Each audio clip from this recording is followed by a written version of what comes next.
Oh, Battlefield is so back, baby!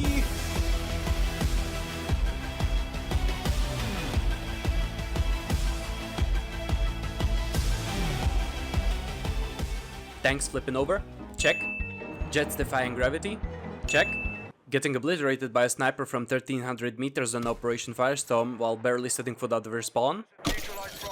Check. It has it all, but we're missing something. Something really important. Oh yeah, and there's a new campaign too. Wait, there's a new campaign too? Let's go! That's right. Battlefield 6 has provided us with a new campaign that saved the classic Battlefield formula and improved on it. Today, we're going to play the campaign, explain it briefly, have some fun, and maybe exploit some bugs. What? So, without further ado, let's get on with it. The year is 2027 and we're in Georgia. Not the Walmart Georgia, but the Stalin was born here Georgia, playing as our first protagonist of this campaign, Dylan Murphy. Me and my squad, codenamed Tempest 1-2, are stationed on a NATO base that is supposed to be given peacefully into the hands of Pax Armada, a private military organization led by this Irish chap whose name is... yeah, I'll get to that later. But as you could have anticipated from a Battlefield game, peace was never an option, otherwise we wouldn't be playing a Battlefield game. Instead of waiting for NATO withdrawal, they launch an unprovoked attack, blowing the base to pieces. Naturally, we decided to proceed with our mission anyway, even under heavy fire. Our objective is to acquire Project Veles before Pax does. Project Veles is a secret NATO weapon that can disrupt satellite imagery and thus allow to operate basically invisible. So we head out to the server room, across this building site that weirdly reminds me of that Battlefield 4 mission, and realize we can't carry the entire Cerberus out, so we do the only sensible thing in that situation, and that is to send the entire building back to raw materials.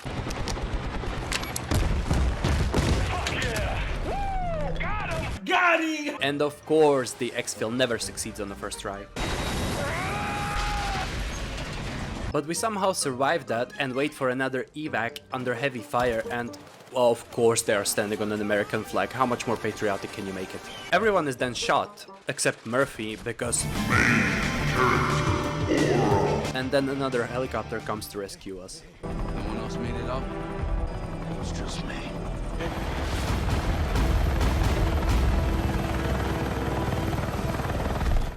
After all that, we cut to present day. 2028? Virginia. Murphy is now trespassing on Mills' property, a CIA agent and a squad commander. They talk a little and then... why, hello there. This is Gecko and we'll get to her in a minute, but Murphy tells Mills that Pax is coming for her. Pax. What's your source? Just trust me, bro. Mills then wonders why would Pax prioritize a mission across half the globe and... now that is the question. yes. Yes, it is. Murphy's narration then takes us back to a mission in Gibraltar, where Mills, as a commander, chose Dagger 1-3, a newly created squad with Murphy and Gecko in it, as the main assault force. From here on, it turns into a classic Battlefield interrogation session storytelling. 6 months after the start of the war in Georgia, we are on a plane playing as Gecko, a female sniper and a Latina, alongside Has Carter, the leader of Dagger 1-3. We are accompanied by a bunch of British lads. Hey, Devil Dogs! Want to help our friends take back this rock? Who are best known by having tea time under heavy bombardment.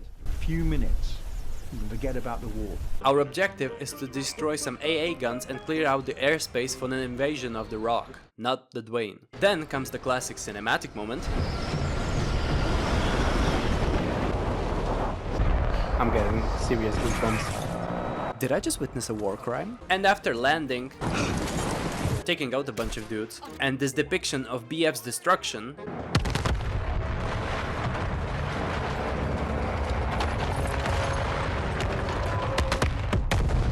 we clear out the tunnels, a British War Museum. Oh, look, it's the other guy from the older game. And rejoin the Brits. Yeah, I should have kept the sniper. Fuck.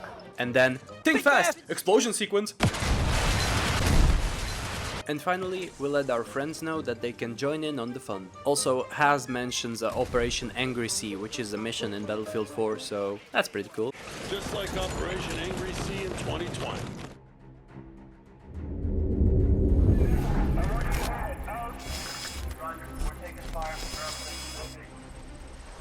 Oh fuck.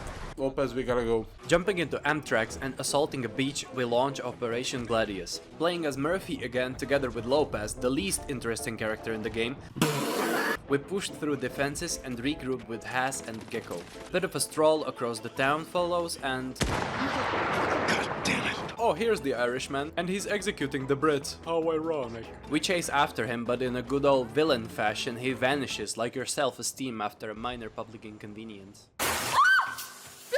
So the question now is, how did Pax get into Gibraltar undetected? You guessed it, Project Veles. They have it, apparently. Dagger 13 knows, but Mills claims she didn't have intel on that. She then proceeds to ask Murphy, why are they even there?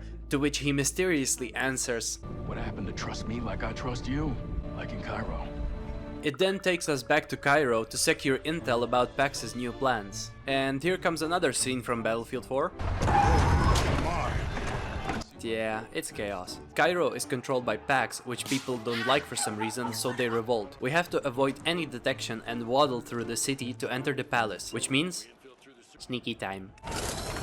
We're here for a guy named Salim, an arms and intel dealer. And here Haz has something to say. You heard of Farouk al-Bashir? Henry Blackburn? Yeah.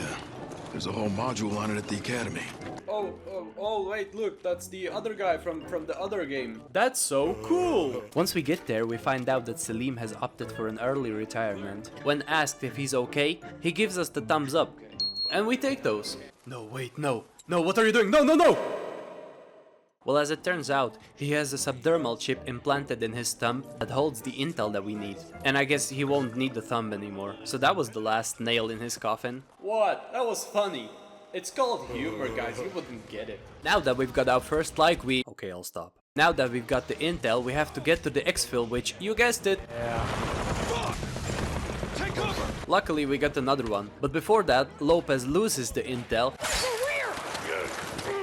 And when he tries to get it back... Hostile down! Aw, babe, you killed him so well. We hold our ground for a little while. Alright, yeah, sure. Chopper goes boom. I got him! And then we run off. Everybody in!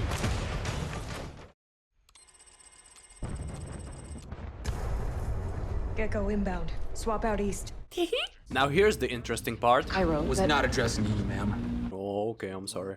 Me bamba! The intel we've got from Salim tells us that Pax has gotten some units in and around Brooklyn. Mills also tells us about Project Veles and that it was supposed to be tested out quietly, not ready for the usage yet. Murphy fires back saying, And then the monster got out of the lab. Where'd this confidence of yours come from? I had a good teacher. Where the fuck was this in Brooklyn? That was the lesson. time to visit the Big Apple, baby! Now this is a big one, because the only time we've had a Battlefield map taking place on the US soil was far back in Armored Fury DLC from Battlefield 2. And no, I don't care about Hardline. Now remember this boat.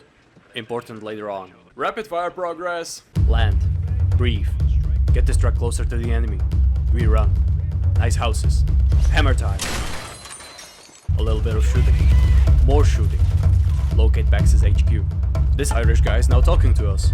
Fucking hell, look at you.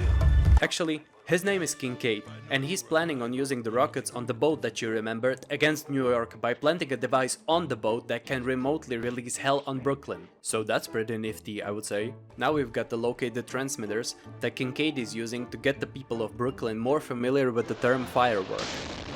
Below the house we're in, there's a tunnel leading to the underground railway. On the train that just left is the transmitter. So we chase it in a car, and let me just tell you this, thank God DICE isn't making racing games anymore because... And then we get exfilled, successfully this time. The helicopter flies us to a bridge that the train is running on, so we prevent another accident by... Initiating catastrophic locomotive liberation.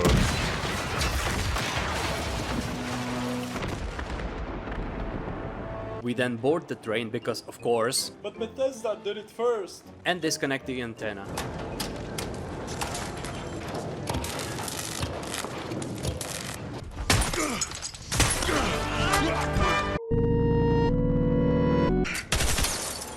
And you won't believe what happens next!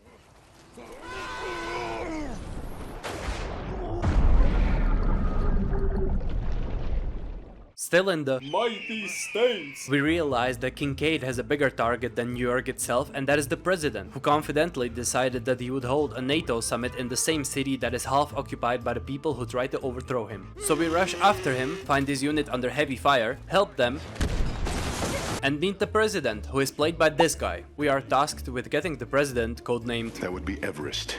Alright, that's just stupid, to safety. But as Battlefield loves convenience, no evac is possible due to these flying little fucks that are keen on exploding whenever they feel the heat of your body. Just fucking leave me alone, just fucking. So Murphy, along with Gecko, went on a romantic walk in the park, taking out the drone operation site. And then this happened. You're a lifesaver. What? Okay, yeah, fair. That's combat of the 21st century right there. Yeah. I don't think I'm fighting anything. Yeah, well, I'm not hitting anything like that. Well, it seems like I'm working, but I'm not. It's Jover.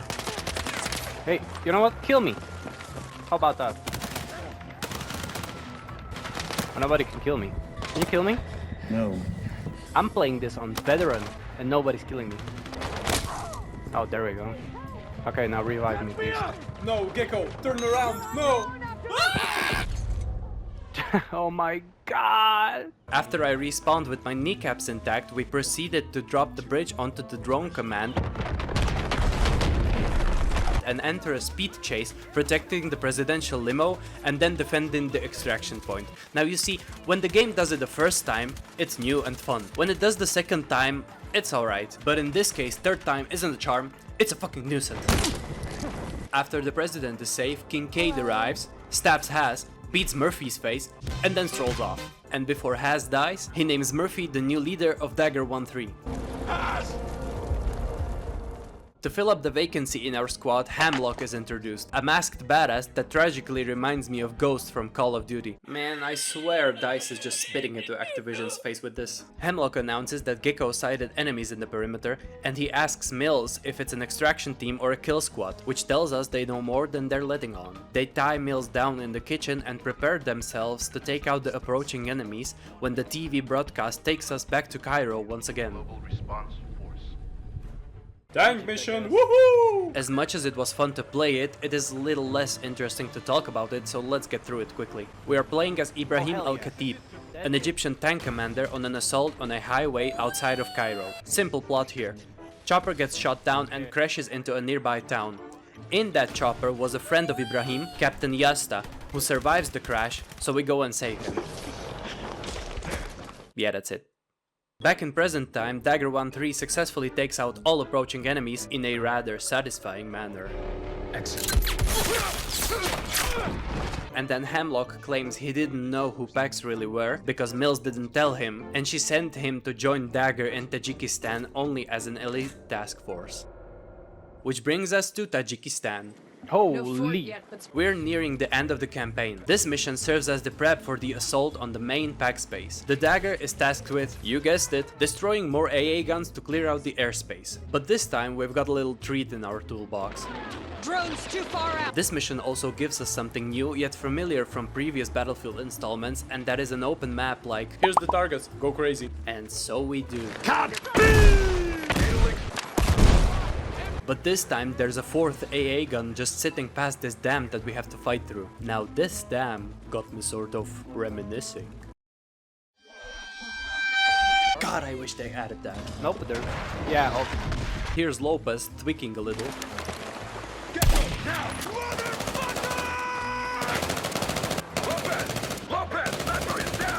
You good? Yeah, I'm good.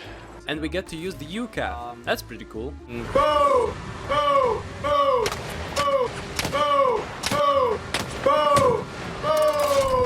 The fourth AA site is destroyed. kaboom.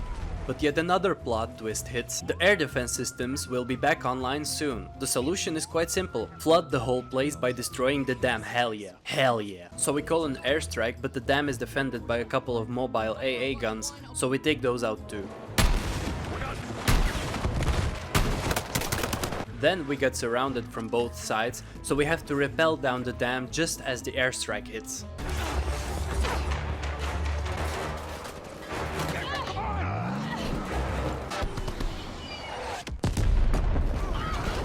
The dam collapses behind us, we narrowly survive, again, and we watch the rest of the Pax army get swallowed by rubble and biblical amounts of water.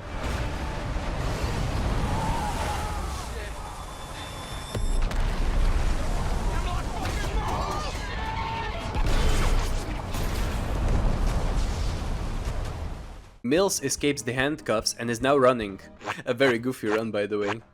She opens up the safe and damn, she's cute. Mills, for some fucking reason, tries to grab a gun from the safe, completely ignoring 4 armed Special Task Force Marines stalking to her mere inches behind her back. Of course, men don't hit women, so Gecko knocks the bitch out.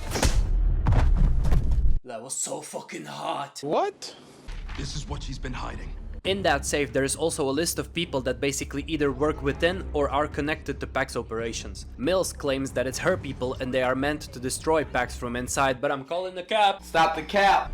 Because of you, there's a crater in Tajikistan that used to be a mountain!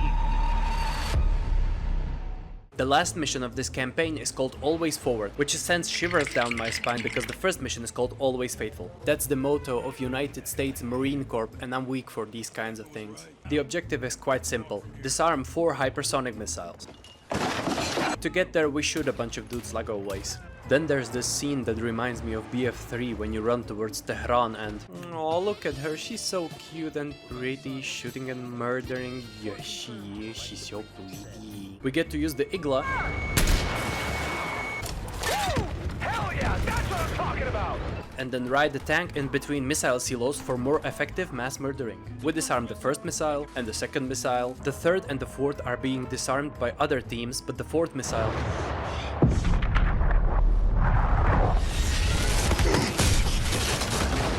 Oh, so that's the crater he mentioned. But we have a villain to catch, so...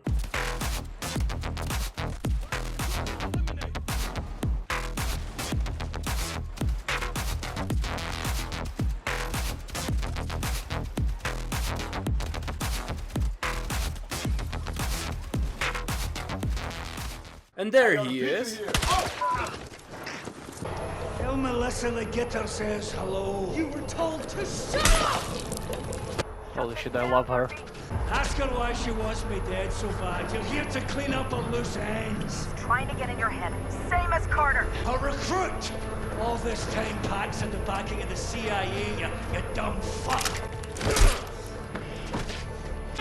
What the fuck are you talking about? It was all her doing, along with her cronies. Needed a big bad. He's lying. They fucking got one. She'll bin you, just like me. Oh, and you're all too smart to be dancing to her tune. What's wrong with you? He was reaching. Oh, of course, I haven't heard that one before. Just as he said, Mills cuts off all our communications and sends an airstrike on our location trying to bury us alive.